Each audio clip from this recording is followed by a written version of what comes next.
The way light dances through our backyard trees' leaves, creating fascinating patterns on the ground, has always amazed me. This simple pleasure is typically enjoyed with my morning coffee. Mira. I've been enjoying this peaceful landscape every day for 5 years, since Evan and I moved into our nice suburban house. Evan, my software engineer spouse, is logical and precise. In his world of codes and algorithms, every issue is resolved and every bug fixed. He's usually working his head a maze of digital channels, allowing me to manage our daily lives. Alder, our golden retriever, keeps our family together with his limitless energy and unfailing affection. His tail wags like a metronome, setting the pace for our weekend's hikes, where the forest whispers secrets. Movie nights, where the screen illuminates our laughter, and dinner parties with friends, where the clinking of glasses and the hum of conversation create a symphony of normalcy.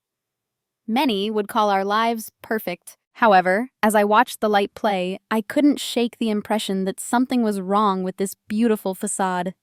It began quietly like a wind whisper. Evan's late-night office work and dubious justifications increased. I attempted to dismiss the gnawing notion by blaming his job, but it was planted. Evan texted me staying late again. Don't wait up. As I closed the boutique, like an overread script, the words were empty. Alder ate alone with me that night, his head on my lap, sensing my anxiety. The next day, while arranging new boutique goods, I stared at the clock, each tick a reminder of our growing distance. I decided to surprise visit Evan at work, to relieve the monotony and rekindle something that was fading. I arrived at the office to find a strange silence. I went to Evan's workstation, expecting to see him hunched over his computer, lost in digital world. But his desk was empty, and his chair was pushed back like he had left. A flutter of movement caught my eye, and I spotted him in the gloomy break room. Evan with someone else. Her hand on his arm was too close and familiar. My heart fell into a betrayal hole. I stood paralyzed, my emotions swirling. Anger, hurt, and perplexity competed for my attention. I wanted to confront them, yell and demand answers, but my feet were stuck and my voice was stuck. Instead, I turned and fled, remembering their proximity. Realization weighed my steps back to my car, which was a haze. Alder cuddled with me in bed that night, his warmth contrasting with my frigid emptiness. Evan arrived home late, cautiously walking and greeting. I pretended to sleep, afraid to confront him and disrupt our beautiful life. What if I told you that one ordinary day changed all I understood about love and fidelity? That a storm was brewing beneath our perfect lives, ready to topple everything we'd built? It started like any day. Evan left early on a business trip, leaving me to my routine. After dropping off fresh items at the boutique, I took Alder for a lengthy park walk. Alder was exceptionally playful and contagious as the sun sank, warming the landscape. We played fetch, and I felt free, briefly escaping the routine. On returning home, I planned for a calm evening alone. I drank wine to relax with the book. Alder seemed to have other ideas. He was more affectionate than normal, pushing me and wagging his tail. As I opened my book, I relaxed on our living room couch's velvety cushions. The rich, deep crimson wine smelled of dark cherry and wood. Alder's cool nose brushed against my fingers before I could flip the first page, his eyes yearning for more than a pat. "Why are you so excited, boy?" I laughed, putting my book down. Alder jumped around, almost infantile. His infectious delight made me smile, erasing the doubts from the night before. I threw a squeaky toy across the room to please him. Alder ran his tail a blur, his paws skidding on the hardwood floor. Watching him made me feel guilty for not paying him more attention. Perhaps he was reminding me of what made life worthwhile. Evan's absence was amplified by the house's silence as the evening progressed. I tried to concentrate on the book, but my mind kept wandering to his office. The way she held his arm and laughed with him, I felt like I was watching a movie scene while not the star. Alder returned with the toy, dropping it at my feet with hope after sensing my mood change. I threw it again, less enthusiastic, thinking about other things. As it landed, the toy squeaked, but I lost interest. My phone vibrated on the coffee table, breaking the house's silence. A social media app notification caught my eye as I half expected another ambiguous Evan message. I was intrigued and picked it up only to find a photo of Evan at a dinner with the office gal, not on a work trip. Winking caption: business meetings may be entertaining. I felt angry and betrayed, my heart racing. The walls seemed to shut in on me as I realized. My hands trembled as I got up, almost dropping the wine glass. As the atmosphere changed, Alder sat at my feet, his head tilted in concern. I went to the window and watched the lamps produce lengthy shadows on the pavement at night. Evan and that woman were stuck in my head like a broken record. Wine became sour in my stomach, causing nausea. I needed answers, but more importantly, I needed to face reality. I took a big breath and decided to tell the truth, however difficult. Alder, who had accompanied me to the window, stared at me with unsaid inquiries. "Let's go for another walk, kid," I murmured, my voice firm despite my anguish. "Clear our brains." As we left, the cool night air hit my inflamed emotions like a bomb. In an uncertain world, Alder trotted beside me, soothing me. Something unexpected happened next, shaking my marriage to its core. The evening changed unexpectedly. After finishing my wine, I felt dizzy. Alder hopped up alongside me, consoling me while I lay on the couch to relax. I petted him while drowsy, but he changed. He moved more deliberately and insistently. The drink clouded my head, leaving me in a peculiar and unsettling scenario. Something about Alder's behavior unsettled me. Maybe it was my overactive mind or the lingering wine, but I suddenly felt deeply uncomfortable. Though normally soft, his paws seemed to explore unsettlingly. My pulse raced with bewilderment and then clarity as I sought to push him away. Alder didn't give up, possibly sensing my distress or acting on instinct. After being innocent, his acts broke our unspoken boundaries. I tried to sit up and regain control as the room spun around me and the walls closed in. Each thought was more terrifying than the last in my head. Not only did the wine make me sick, but so did the realization. I stood up, but my legs were shaking and my breath was short. Harsh gasps. Alder reclined his tail, no longer wagging his eyes, confused or guilty. I staggered to the restroom to wipe away the bewilderment and unwanted touch on my flesh. The cold tap water shocked me, but I needed it to clear my thoughts. I sprayed it on my face again to erase the last few minutes. My mirror image was pale, my eyes wide with astonishment and fear. My mind raced as I leaned against the sink. How could this happen? How did I let it get so far? The questions cut through my post-intoxication fog like knives. I returned to the living room and discovered Alder sleeping on the floor with his head between his paws, staring at me with those huge brown eyes that had always been so loving and faithful. Now they seemingly requested forgiveness or understanding. I sat on the couch, heart racing, keeping a distance. I shakily whispered, "Alder, we must discuss boundaries." Talking to a dog about something so human but vital was silly. The home was still now, and each clock tick reminded him of the moment that altered everything. I wrapped my arms about myself, feeling cold, despite the room's warmth. Dark phone screen on coffee table. My fingertips hesitated over the screen as I took it up. Should I call Evan? Tell him what happened? However, his reaction and the possibility of misunderstanding or worse made me stop. Texting my pal Sarah instead. "Can we talk?" Strange thing happened. It was hazy, but I needed someone to talk to who could help me digest it without judgment. While waiting for her response, I looked at Alder again. He remained motionless, staring at me. I felt guilty for him and myself. How had I relaxed so much? The room shadows lengthened as the night went on, echoing my mental shadows. Sleeping would be difficult due to the evening's events. A moment of weakness led me to cross a line I never thought I would, committing an act that would haunt me forever. The next morning was regretful and confused. I woke up with a pounding headache, remembering the previous night like a nightmare. I avoided Alder, guilt-ridden and disgusted. When Evan called, I shakily fabricated an excuse about being sick and couldn't face him. I spent the day dazed, trying to understand what occurred. Was it wine? Is it lonely? I couldn't understand or forgive myself.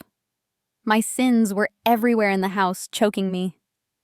As I dusted the shelves, my hands shook and my thoughts wandered. Every time I looked at Alder, his eyes reflected my conflict. I couldn't stand it, and left him in the backyard, his barking reflecting my disarray. Sarah texted again, buzzing the phone. "Are you okay? What happened last night?" She was worried, but I didn't know how to help. How can I explain something so weird and wrong? I wrote a message, deleted it, and sent it. It's difficult. Each minute felt like an eternity of self-loathing. I brewed tea, but the warmth didn't help. My thoughts were a tornado of remorse and uncertainty. I stared at Evan's empty chair at the kitchen table. When he left, I felt like I had betrayed him and our home. The doorbell interrupted my thoughts.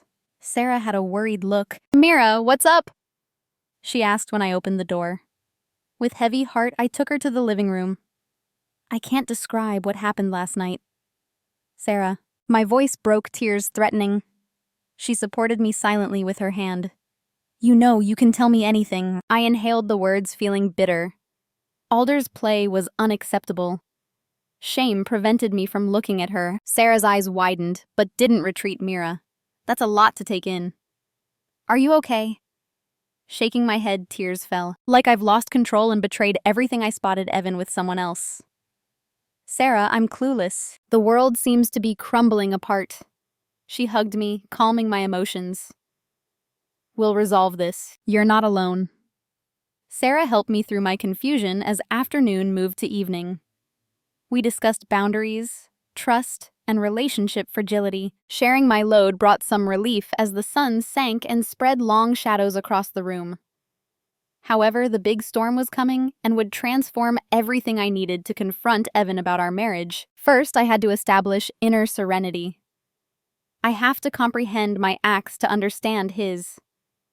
A few leaves rustled outside, but the night was quiet. The day's revelations weighed on me as I watched the darkness through the window. Then my phone buzzed again.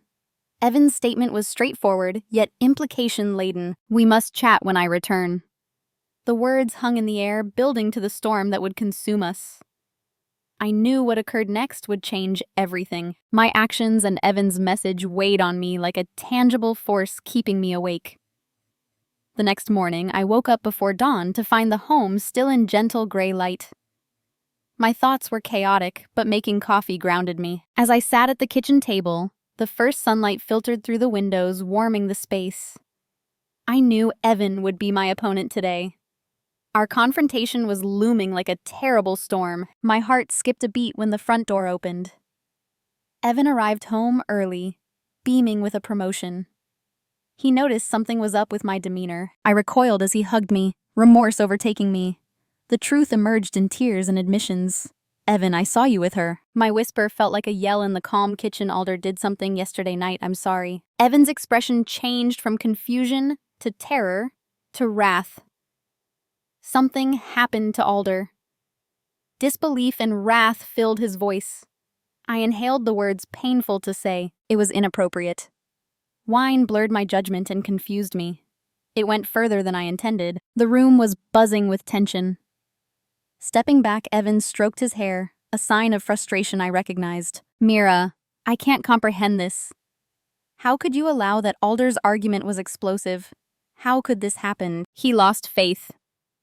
In his wrath, he advised, "We needed time apart to consider our future." Evan said, "You need to leave," coldly not looking at me. "I need time to consider what this means for us." I nodded, crying hands shaking.